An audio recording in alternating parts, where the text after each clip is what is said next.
اے لسان حاضر و فردا میری قومی زبان،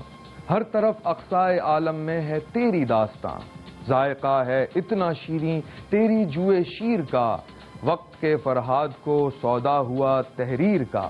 میر و غالب حالی و اقبال کی اے آبرو، اپنے خون دل سے رکھیں گے تجھے ہم سرخرو۔ اردو زبان نے اپنے برگ و بار نکالنے میں کشادہ دلی کا مظاہرہ کرتے ہوئے ہندوستان میں باہر سے آنے والی زبانوں کی خوبیوں کو گلے سے لگایا اور مقامی بولیوں میں پیوستہ اپنی جڑوں سے ایسی توانائی حاصل کی کہ فارسی، ترکی اور سنسکرت کی موجودگی میں بر صغیر کی لنگوا فرینکا کا درجہ حاصل کر لیا۔ لیکن اردو نے یہ سفر کیسے طے کیا؟ قصہ مختصر اس کی منزل بمنزل ارتقاء کی داستان کو گزشتہ ہفتے جس مقام پر چھوڑا تھا وہاں سے آگے بڑھاتے ہیں۔ یہ اردو کی مقبولیت ہی تو تھی کہ مسلمان بزرگوں نے اس میں توحید کا پیغام سنایا تو کبیر نے اپنی محبت کے نغمے اسی میں گائے، ہندوؤں نے بھی اس میں شاعری کی اور امیر خسرو نے بھی اس میں اپنے کمال دکھائے۔ سکھوں کی مذہبی کتاب گرو گرنتھ میں اردو کے الفاظ ملتے ہیں، عیسائیوں نے اردو میں انجیل کے ترجمے کیے اور مشنری پادریوں نے اسے تبلیغ کے لیے استعمال کیا۔ گویا اردو ہر زمانے، ہر طبقے، ہر عقیدے اور ہر علاقے کی زبان تھی، لیکن ایک وقت آیا کہ اسے صرف مسلمانوں کی زبان قرار دے کر تعصب کا نشانہ بنایا گیا۔ کیوں مجھ کو بناتے ہو تعصب کا نشانہ، میں نے تو کبھی خود کو مسلمان نہیں مانا، دیکھا تھا کبھی میں نے بھی خوشیوں کا زمانہ، اپنے ہی وطن میں ہوں مگر آج اکیلی، اردو ہے میرا نام میں خسرو کی پہیلی۔ اصل میں ہوا یہ ہے کہ شاہ جہاں کے زمانے میں چونکہ اس کا نام پڑا تھا یہ اردو محلہ کی زبان، تو لوگوں نے سمجھا کہ یہ مسلمانوں نے اس کو پروان چڑھایا ہے، حالانکہ یہ بالکل غلط بات ہے۔ اور اکبر کے زمانے میں کبیر داس کا نام آپ نے جانتے ہیں، تو کبیر اور داس یعنی ہندو بھی ہے مسلمان بھی ہے، تو اسی طرح اردو ہندو بھی ہے مسلمان بھی ہے۔ اور وجہ اس کی یہ ہے کہ اس وقت تک ایک تو بھکتی تحریک شروع ہو چکی تھی، تو بھکتی تحریک میں رام اور رحیم یہ ایک اس طرح کا جس کو ہم کہتے ہیں کہ وحدت الوجود، کہ ہر چیز میں خدا کا وجود ہے، ایشور کا وجود ہے، تو اس لحاظ سے یہ چیز چلتی رہی۔ چنانچہ عبدالرحیم خان خانہ جو خود اکبر کا وزیر تھا، اس نے دوہے کہے ہیں بہت عمدہ۔ پھر اب اس طرح کا دوہا دیکھیے کہ سونا کہے سنار سے اتم میری ذات، کالے منہ کی گھونگچی تلے ہمارے ساتھ۔ تو اب یہ اتم میری ذات اور گھونگچی اور یہ یعنی یہ پورا ہندی بھی ہے، اس میں اردو بھی ہے، تو یہ ایک مشترک زبان ہے، اس کو یہ بالکل۔ اور پھر ویسے آپ دیکھیے تو آپ کو شروع کے دور سے لے کر اور یہ جو آپ کو دیا شنکر نسیم ہے اور رتن ناتھ سرشار ہیں، اور اس کے بعد نئے دور میں کرشن چندر ہیں، اور پھر بلدیو سنگھ ہے، راجندر سنگھ بیدی ہیں، بلونت سنگھ ہیں، یہ سب لوگ کرسچنز میں بہت سے لوگ یہاں پر اردو زبان کے ادیب ہوئے ہیں۔ تو یہ ایسا نہیں ہے کہ یہ صرف مسلمانوں کی زبان ہے۔ تو یہ تو سمجھنا غلط ہے کہ جب مسلمان فاتح آئے تبھی اردو زبان لے کر آئے اور پھر اردو زبان کی تشکیل ہوئی، وہ تو وہاں پہ ایک تشکیلی عمل چل رہا تھا مسلسل، اور پھر وہ کہیے کہ مغل بادشاہوں کے دور میں آ کے چونکہ اس کا ایک خاص نام اردو ہو گیا، تو یہ سمجھا گیا کہ چونکہ وہ مسلمان حکمران تھے تو اس لیے اردو زبان مسلمانوں کی ہے۔ مزید یہ ہوا کہ جب تحریک آزادی کا آغاز ہوا اور دو قومی نظریہ پیش کیا گیا، تو حالانکہ اس میں زبان کی بات نہیں کی گئی تھی، دو قوموں کی اور ان کے دو الگ رہن سہن اور طرز حیات کی بات کی گئی تھی، لیکن چونکہ اردو شورا نے بڑھ چڑھ کر حصہ لیا تحریک آزادی میں، تو ادھر سے بھی ایک سوچ کے ملی کہ یہ اردو زبان جو ہے یہ تقسیم کا باعث بن گئی اور یہ مسلمانوں کی زبان تھی، اس لیے اس نے مسلمانوں کا ساتھ دیا، تو اس وجہ سے وہ وہاں مسلمانوں کی زبان ہو گئی۔ لیکن اس کی تردید اس لیے ہو جاتی ہے کہ جب ہم پاکستان میں دیکھتے ہیں تو پاکستان میں یہ ہندوستانی زبان اور غیر زبان کہلائی اور مسلمانوں کی زبان نہیں کہلائی۔ 2013 میں ایکسپریس میڈیا گروپ کے زیر اہتمام لاہور میں 2 روزہ دوسری عالمی اردو کانفرنس کا انعقاد کیا گیا۔ اس موقع پر اردو رسم الخط کے مسائل کے موضوع پر جو گفتگو ہوئی اس میں برطانیہ کے محقق اور اردو زبان کے معروف استاد ڈاکٹر ڈیوڈ میتھیوز نے کہا کہ اردو رسم الخط خوبصورت ہے اور اسے محفوظ رہنا چاہیے۔ دیگر مقررین بھی انہی خیالات کے حامی تھے کہ بلا شبہ دنیا کی کوئی زبان اپنے رسم الخط کے بغیر زبان نہیں کہلائی جا سکتی۔ اردو اس وقت جس رسم الخط میں لکھی جا رہی ہے یہ اس کی روح ہے، اگر روح پرواز کر جائے تو باقی مردہ رہ جاتا ہے۔ جیسے اردو کو ہندی رسم الخط میں لکھا جائے تو وہ اردو نہیں رہے گی بلکہ ہندی کہلائے گی، پھر بتدریج تشبیہات اور استعارے، کہاوتیں اور ضرب المثال سب کچھ ہندی اور سنسکرت میں ڈھل جائیں گے۔ ہاں، یہ ہے کہ ریختہ کے معنی ہیں 2 چیزوں کو جوڑنے والی شے، یعنی یہ جو مٹی اور گارا ہوتا ہے جو اینٹوں کو جوڑتا ہے اس کو ریختہ کہا جاتا ہے۔ تو امیر خسرو نے فارسی اور ہندی یا ہندوی کے الفاظ کو ملا کر جو کلام کہا کہ زحال مسکی مکن تغافل درائے نینا بنائے بتیاں، تو اب اس کا آدھا مصرع فارسی کا ہے، آدھا مصرع ہندی یا ہندوی کا ہے۔ اس لحاظ سے یہ ریختہ ہوا کہ 2 زبانوں کو جوڑ دیا اس نے، اس لیے ریختہ کہا جاتا ہے۔ اور ہندوی اس لیے کہا جاتا ہے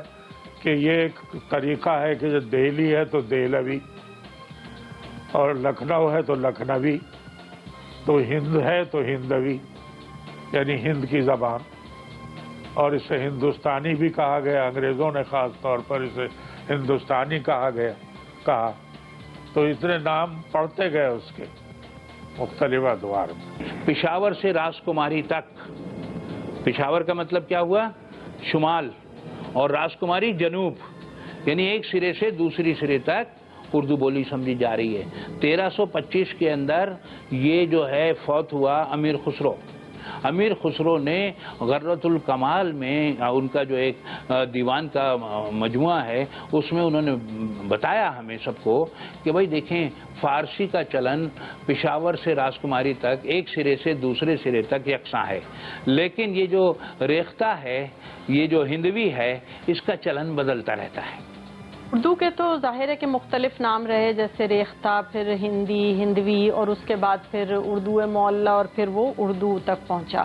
اور اس کے ظاہر ہے کہ مختلف اسباب تھے کہ پہلے جیسے کہ ہے کہ ریختہ جو ہے اس کو لشکر کو ترکی میں ریختہ کہا جاتا ہے، تو اس لیے اس کا نام پہلے ریختہ پڑا کہ بھئی یہ چونکہ فوجیوں کی زبان ہے تو اس لیے اس کو ریختہ کہا جائے گا۔ پھر اس کے بعد اس کو ہندوی کہا جانے لگا کیونکہ یہ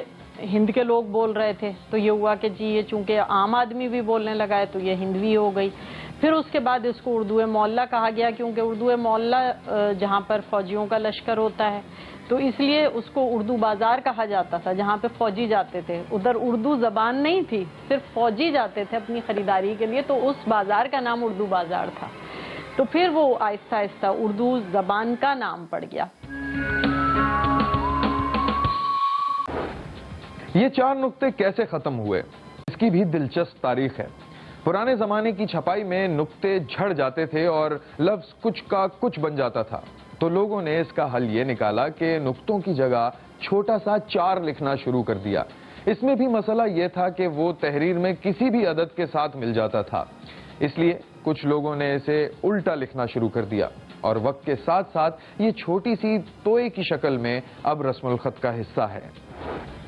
اس کا یہی رہا کہ شروع میں تو یہ دیوناگری میں لکھی جاتی تھی، لیپی اس کی دیوناگری کی تھی، کیونکہ شروع میں جو لوگ لکھتے تھے وہ اسی میں، لیکن جیسے عبدالرحیم خان خانہ نے دوہے کہے تو وہ انہوں نے فارسی میں اس کو لکھ دیا، تو اس طرح سے وہ پھر فارسی رسم الخط میں چیزیں آنے لگیں۔ پھر فارسی جو ہے وہ بہت دنوں تک سرکاری زبان رہی، یہاں تک کہ رنجیت سنگھ کی زبان بھی فارسی رہی،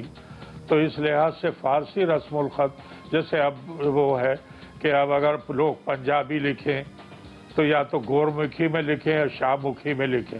لیکن اب وہ اردو میں لکھتے ہیں اس لیے کہ وہ آسانی سے پڑھی اور لکھی جا سکتی ہے، اس لیے اردو رسم الخط کا رواج زیادہ ہو گیا۔ جب الفابیٹیکل آرڈر کی طرف جائیں گے ہم، کیونکہ رسم الخط کیا چیز ہے، الفابیٹیکل کو ہی تو الفابیٹس کو ہی شو کرتا ہے رسم الخط نا،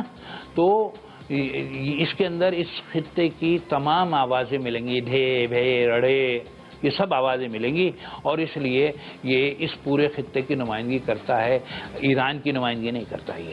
یہ عرب کی نمائندگی نہیں کرتا ہے یہ خطہ رسم الخط، یہ ہمارے پورے یہ جو بر صغیر ہے ان آوازوں کی نمائندگی کرتا ہے یہ رسم الخط، اور یہ اس کی آوازیں جو ہیں۔ اس وقت جو رسم الخط رواج پا رہا ہے وہ رومن رسم الخط ہے، جو اس وقت سوشل میڈیا پر ایک مقبول عام طرز تحریر ہے۔ اہل زبان کا کہنا ہے کہ جس زبان کا رسم الخط نہ رہے وہ ختم ہو جاتی ہے، نیز اس کا ادب بھی زندہ نہیں رہتا۔ اردو کو رومن رسم الخط میں لکھنے کا ابتدائی سراغ 1630 میں ملتا ہے، جب انگریزی اقتدار کا سورج پوری آب و تاب سے طلوع ہو چکا تھا اور انگریزی سے اردو لغات تصنیف کی جا رہی تھی۔ اسی دور میں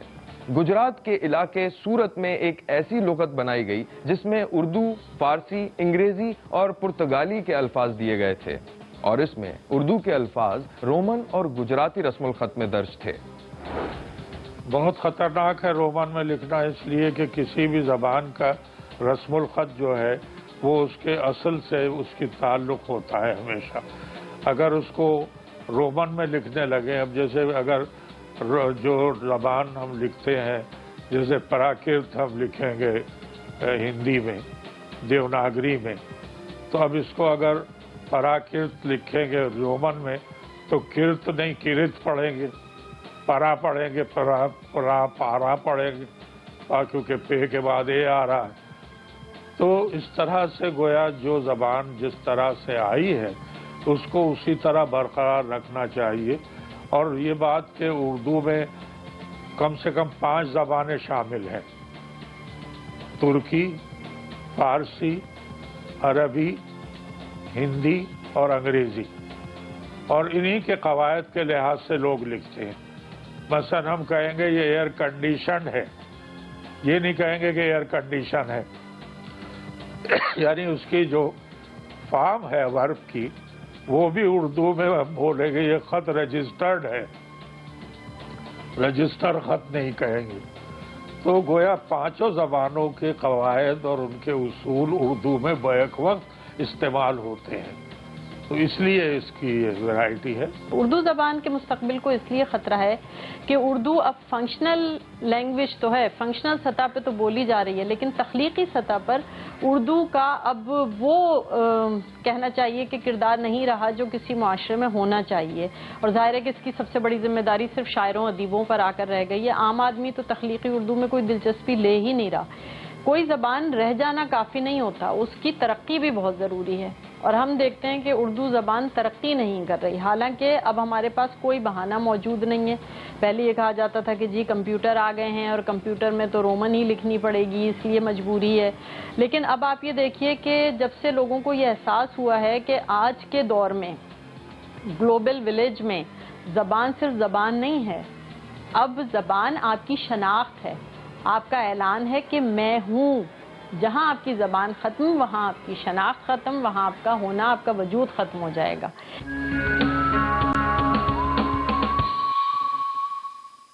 رومن اور ناگری رسم الخط میں اردو لکھنے کی بحث نے للو لال جی کی تصنیف پریم ساگر کی اردو نستعلیق کے بجائے دیوناگری رسم الخط میں شائع ہونے سے زور پکڑا۔ یہ کتاب قبل فورٹ ولیم کالج کے زیر اہتمام شائع ہوئی تھی۔ اردو کی ترویج میں اس ادارے کا نمایاں کردار ناقابل فراموش تھا، مگر یہ حقیقت بھی ناقابل تردید ہے کہ اس طرح کے اقدامات سے انگریز سرکار نے ہندی اردو اور ہندو مسلم تنازع کی بنیاد رکھی، جو غیر منقسم ہندوستان میں ایک لسانی مسئلے سے بڑھ کر مسلم قوم کے تصور کی بنیاد بن گیا۔ اس تنازع نے مسلم قوم کے شعور کو پروان چڑھنے میں بنیادی کردار ادا کیا۔ اس میں یہی رہا کہ ایک تو سب سے پہلی بات یہ تھی کہ طے یہ پایا تھا کہ جن علاقوں میں مسلم آبادی زیادہ ہوگی ان کو جو ہے وہ الگ کر لیا جائے گا اور ان کا ایک ڈومین بنا لیا جائے گا۔ تو اتفاق کی بات یہ کہ ایسے علاقے جو تھے ان میں اردو ہی کی